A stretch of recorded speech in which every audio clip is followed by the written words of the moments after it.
here. Oh, oh, oh. Guard dog on duty. Okay, off. Thank you. Hey, what's up? We're back. We're bitching because it's Wednesday. It's hump day. What do we do on hump days, Scotty? We bitch. We bitch about stuff. Oh my God. Okay. Talk to me. What's going on today? What are you talking about today? People want to know about medicating your dog.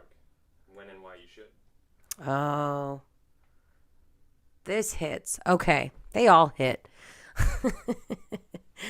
Let's talk about medication. It's not a 4-letter word, guys. It's sometimes necessary. I have to say I'm super disappointed in a lot of things about this topic. One, our veterinary community.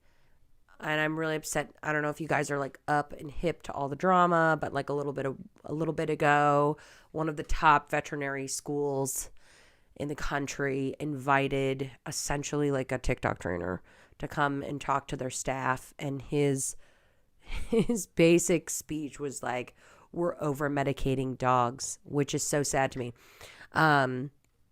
Because what's interesting is we're also medicating humans a lot more these days. Like, I feel like mental health is like so open and we're all talking about it. It's everywhere. It's in the airwaves, right? And people are so open and just candid about like their mental illness. And it's not because mental illness is new.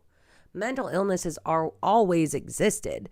It's just that now we have words to be able to identify and openly identify what we're feeling and how mental illness is attaching to us, right? Or how we're attached to it.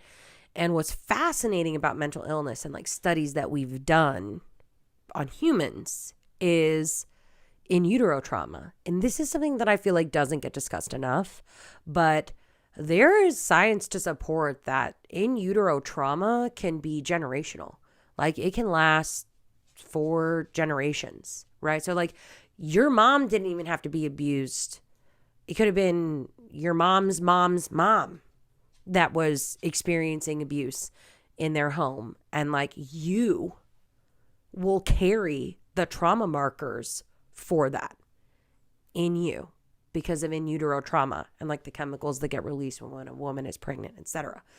Like, this is just stuff that like we don't really talk about often enough, but it's becoming more prevalent. And there's an amazing study that was just done with in utero trauma and rats. And like, it's a very real thing. So when we talk about medication for our dogs, I think it's unfair to say that medicating your dog is lazy. Like, when I see a freaking like YouTube trainer and they're like, things to do for your aggressive dog before you medicate. I'm like, one, why before? Like, why is medication our last resort? Like, are we so stubborn that we're like, I'm going to control you into complacency in this problem before I make you feel better? That's what we're saying to our dogs.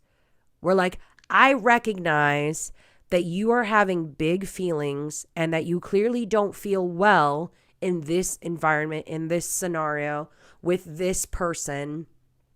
But I'm not going to have a conversation about whether or not you might need help outside of me or professional medical help in order to appropriately deal with your emotional state of mind to be better regulated in this environment. No, we say, I'm going to shock you into complacency. I'm going to pop you into complacency. I'm going to scare you, suppress you, surprise you, communicate with you until you're in complacency and you aren't reacting.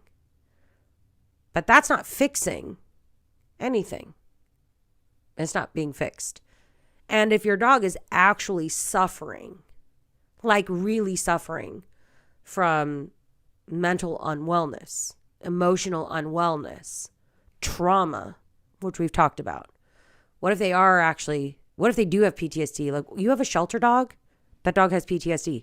I was sitting in a shelter with 80 to 300 dogs screaming all day long. Your dog has PTSD. It's been abandoned. It's been neglected. PTSD. It's been starved. It's probably been sick. It's had a cold. It's slept on the ground. It's been wet. It's been ignored by humans walking by it. It's not had its needs met. It's been trapped in a small cage. It's bored. It's lonely. It's confused. It has PTSD. And you're telling me that it's acceptable to take that dog out, not worry about its mental wellness, and instead concern ourselves with how we can get better control and complacency over an animal that is sick, tired, abused, traumatized, and scared. The solution is to scare it more. I don't understand. It doesn't make sense to me. I'm like trying to do the math in my head, and like 2 + 2 is coming up 5, and I don't get it.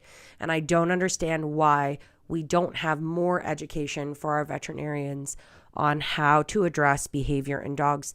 I've actually had veterinarians recommend prong collars to my clients. It like actually blows my mind.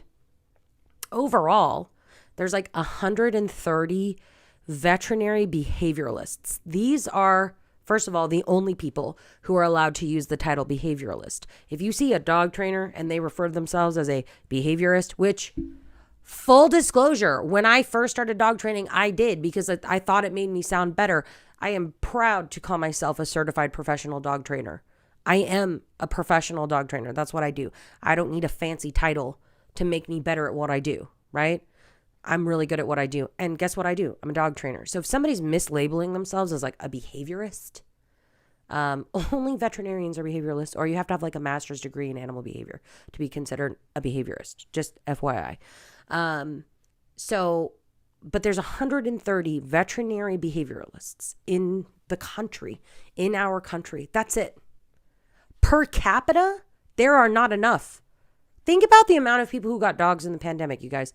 Like, and there's only 130 of these veterinarians actually helping dogs who have actual behavioral issues to be on the proper medication in order for their brain to fire more appropriately, in order for them to overcome challenges that they're experiencing due to their emotional state of dysregulation. So medication isn't a 4-letter word. It's a conversation we should be having more of, not less of. It should be something that we don't shame people about. Like this whole like, oh, haha, puppy Prozac thing. We need to throw that away, right? We don't shame humans about their mental health anymore. We shouldn't shame humans that have dogs that have issues anymore. Like it's just unacceptable. We need to start normalizing the idea that our dogs might need more help than control. All right, I'm done bitching about this for today. It's making me emotional. But make sure that you like, subscribe, share, get the word out, tell your friends, tell your parents, tell everybody that you know, and help people feel more normalized.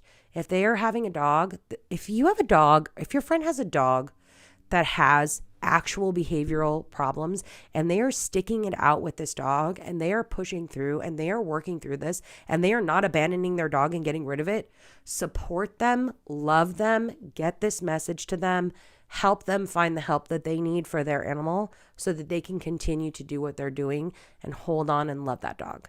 I will see you next week. We will bitch again. Until next time.